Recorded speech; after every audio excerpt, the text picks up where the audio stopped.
Ladies and gentlemen, boys and girls, people of all ages, I am your host with the most, the Hypnotic DJ. Welcome back to Hypnovision Studios. Today we are going to be discussing how to take your power back and become unstoppable. It takes a lot of courage to make changes within yourself. You cannot change people around you. So to be the change you want to see in your life, you have to change your self-concept, and then everything around you will start to change. Before we start, I want to share with you the latest shirts from Hypno Waves. This just came in, and I love the vibes of this turtle.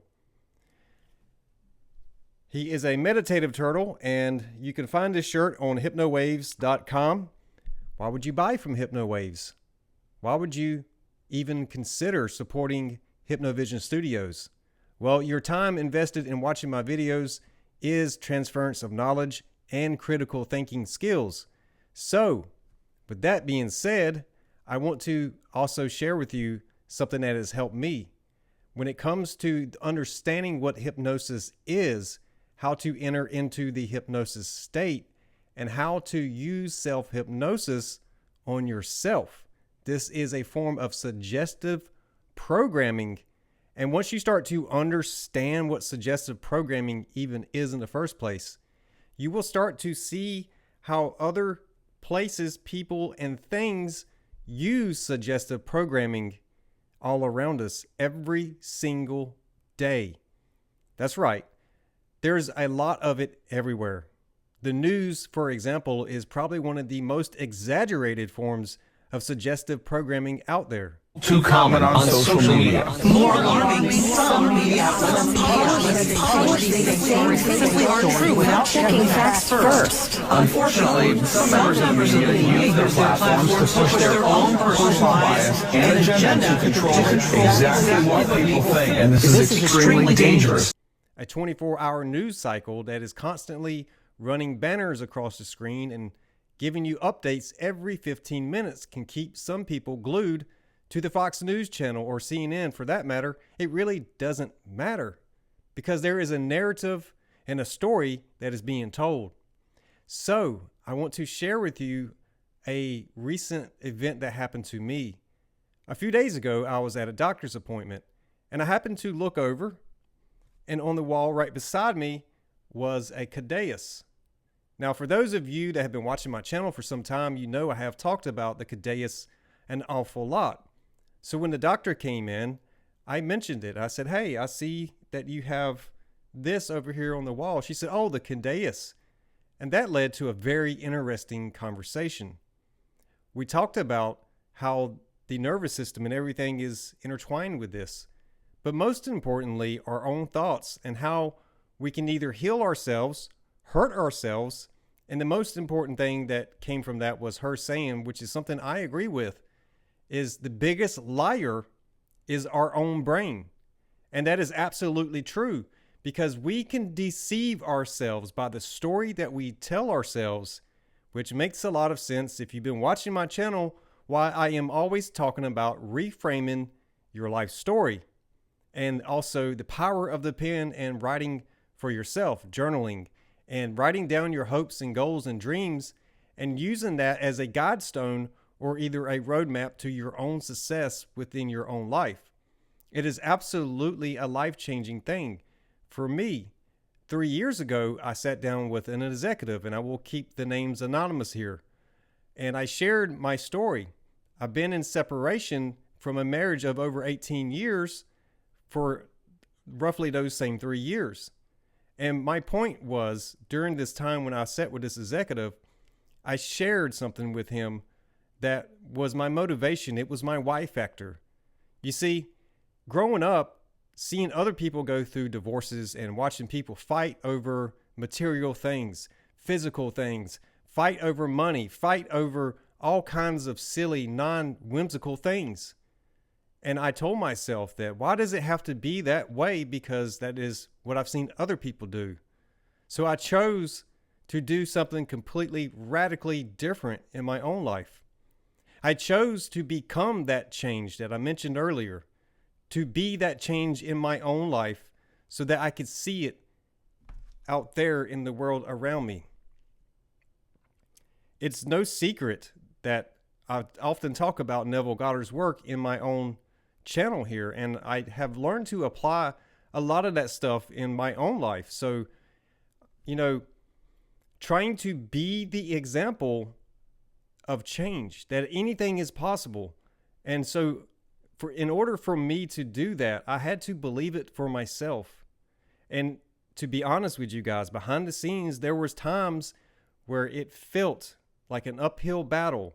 It felt like I was running on empty. It felt like I was ready to give up. But I kept going. I kept right on with my writing. I kept right on with the suggestive programming. I would get on the microphone, put these headphones on, and I will talk to myself. Self, how are we doing? Well, I feel X, Y, and Z, or I think X, Y, and Z, and then I will respond to myself. I've said many times how I will write with 2 different color pens. I will self-inquiry with one color and write a response with a different color. This is a very symbolic exercise. It doesn't mean that you're crazy. In fact, I've had people joke and say that I was crazy, said that I talked to myself. Well, don't we all? Don't we all have these voices in our heads that are always telling us those lies? So yes, the brain can lie to you more than the person next to you. And that is very revealing about the human condition, because you can have the voice of doubt, the voice of mistrust, the voice of this and the voice of that. There are so many different things happening within the human psyche itself. So to become unstoppable is to pick up that pen and start to write. Be honest with yourself. That is something that I've learned that through the past 2 or 3 years, that most people fear being honest with themselves more than they fear anything else in life. Can I do it? Am I worthy enough?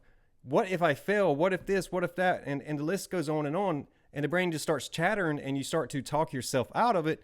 You start to self-sabotage. You start to feel bad. You start to depress yourself. You start to get anxiety. All kinds of things start happening. And all of this is happening inside that little noggin that we have up there. So yes, the brain can lie to you, but the brain can also become a healer. When you start to learn about how those impulses are working inside of your head, and you start to listen more, this is very key here. The saying as it goes, you have 2 ears so you can listen twice as much as you talk, really hits home here, because most people enjoy gossip. They enjoy the tea, right? Let's just say it for what it is. They enjoy hearing the tea in someone else's life. More times than not, the people I have been around enjoy negative gossip. They enjoy the downfall of someone else's life and don't celebrate the times that somebody is succeeding in life. This is where you start to learn where the hidden envy and the hidden jealousy is around you. But you also must learn, right? The 2 different paradigms here, that self-story, and then also being able to recognize what is real on the outside world. Is this person really jealous, or am I just imagining that? So never underestimate the power of actually having a conversation with someone. Most people would rather avoid you, or would rather accuse you than sit down and have an open discussion. Because sometimes we already know the answer. Sometimes we just don't want to hear it. I'll give you a few examples. I have done quite a bit of shadow work here in my own studio, because being on this camera is a direct reflection. You may not see it from your point of view, but I can see myself on the screen in front of me. So I am always very much aware that what I'm seeing on the screen is flipped around in the opposite fashion, but I am also very aware of how I appear on camera, how I sound on camera. And the things that I say, I must realize that if I am saying this out of something that somebody has said that rub me the wrong way, or if I'm actually coming from a genuine place when I say something on camera. So there's been a big learning lesson for me, but as always, I like to share the things that I learned with everyone out there in hopes that at least something that I say or something that I show or do is able to help someone. There is over 8 billion people on this planet. So I am very, very sure that somebody out there has gotten some kind of value or some kind of piece to a puzzle that they didn't have before. Maybe it's an aha moment where someone says, you know what, that makes a lot of sense. That guy's always saying something that's very interesting. It's very intriguing.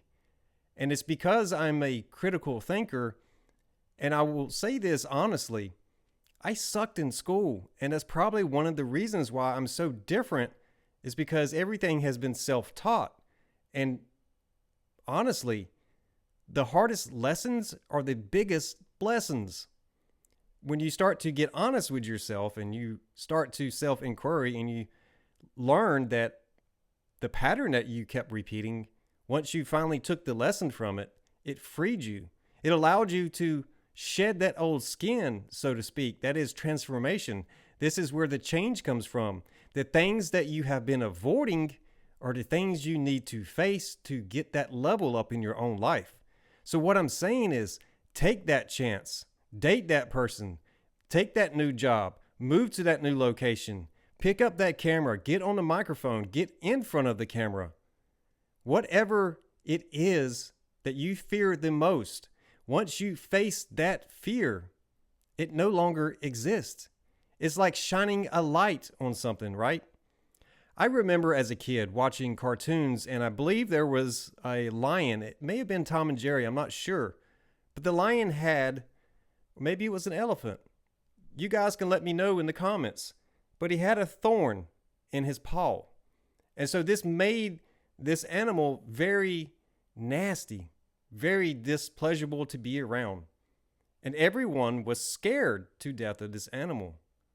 But here comes Tom, and he pulls out that little thing that was this splinter that was bothering the tiger or whatever the animal was.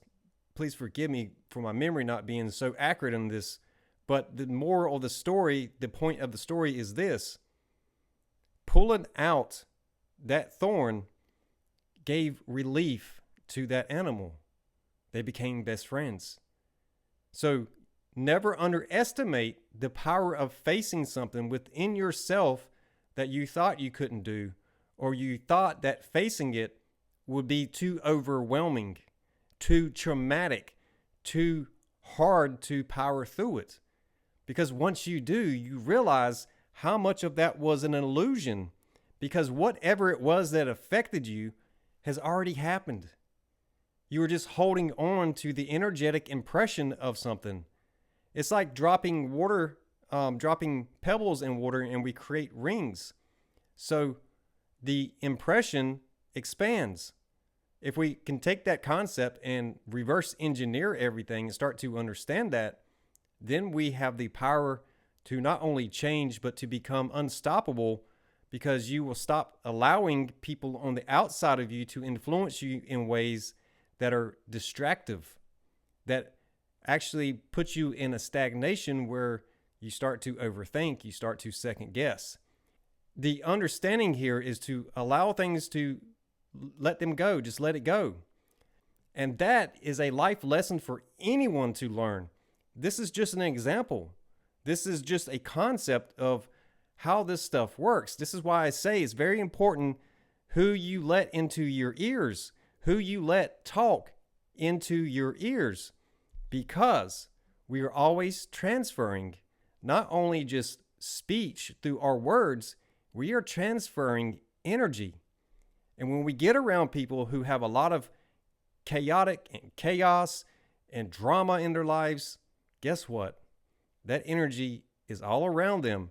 It's like the static electricity. We can't see it, but we know that it's there. So to become unstoppable is to understand the boundaries that you absolutely have the right to have around yourself to stop people from coming into your inner orbit and emotionally dumping their drama and trauma and their immaturity, because it becomes a distraction to you, and then it starts to stagnate you, and it starts to slow you down. It can make you second guess yourself. Now, the flip side of that is also understanding the discernment. Like I said earlier, understanding the difference is, am I imagining this, or is this really what I am seeing, hearing, and experiencing? So this really does give credence to slowing down your response time.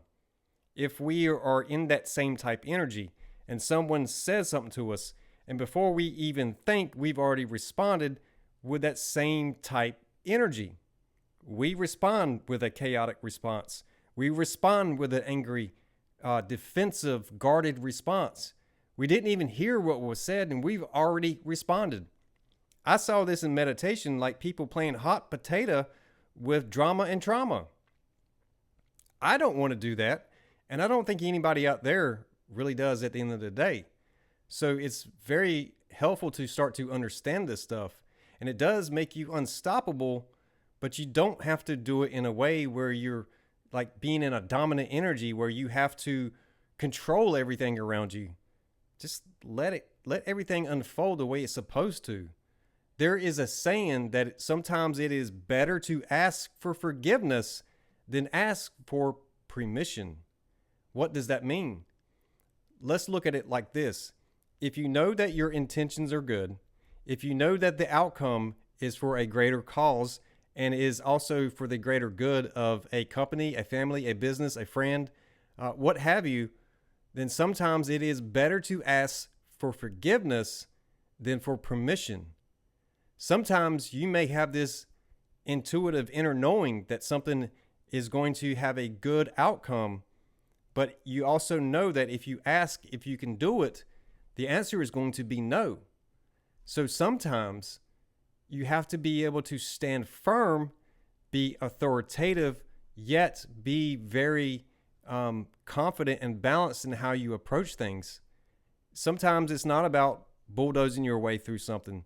Sometimes allowing things to unfold, holding your ground, knowing your worth, and understanding what your intuition is trying to tell you. I've had a lot of dreams.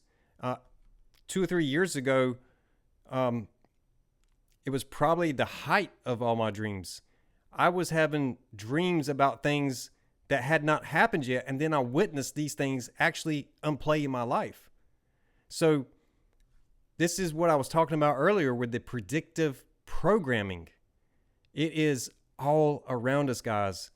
Everywhere you look, there is some form of predictive programming. It is embedded in our society. Reverse psychology is another one of those things that is embedded in our society. Subconscious programming is another one. Different colors affect the subconscious differently.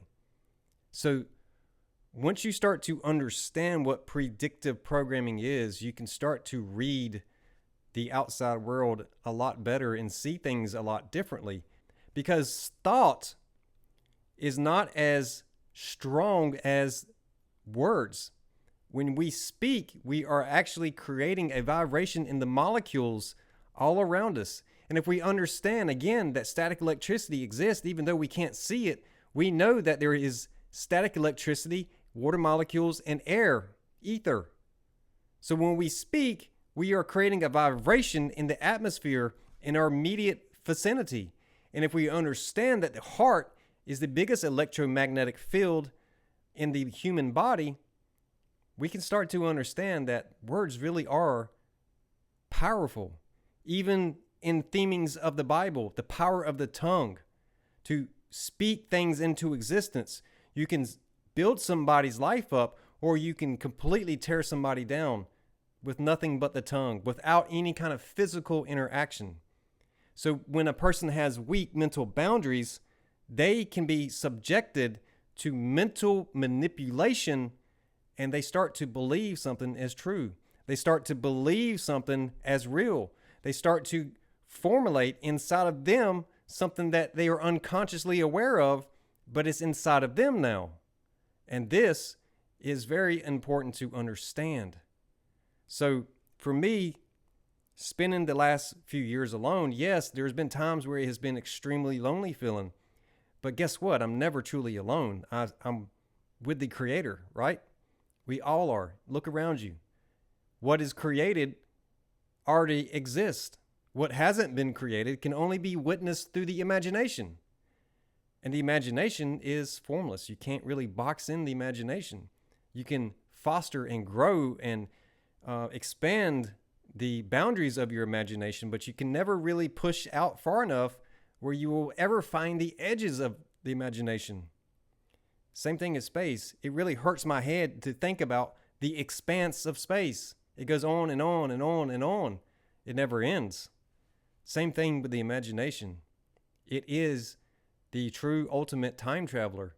It is a multi-dimension imagination machine. There's really no way that you can really describe in full context what the imagination is and what it is not. Become unstoppable. Be the change you want to see in your life, and then you will get the reflection. Think of heavenly thoughts. Think of things that bring you joy. Go straight to that emotion. I am, I feel, I see, I touch. I feel the emotions of joy. I feel the emotions of gratitude. I feel the emotions of happiness because I am. I am that I am. And who am I not to trust that I am? Romans 12:2. Do not conform to the patterns of the outside world, but be renewed by transforming the mind. And then you can test the theory to see if it's good and pleasing to God. Again, if it's in alignment, if your intentions are well, then you have nothing to fear. In fact, even the Bible says 365 times, do not fear. So there is only that little mind of yours up there that can tell all kinds of stories and lies to you. Likewise, another individual's mind could be lying to them, and they could be acting from that place, which is why your response matters. Sometimes slowing down makes all the difference in the world in communication. And with that, guys, I'll see you very soon. Drop some comments. Let me know what you think. And we are going to be shifting some of the focal points of content moving forward. And if you have suggestions or things that you would like to be discussed, or even maybe be a part of it, maybe be on a podcast with me and talk about different topics. Maybe we dive into things live on camera. I would like to hear from you. You can always email me at askhypnovision@gmail.com.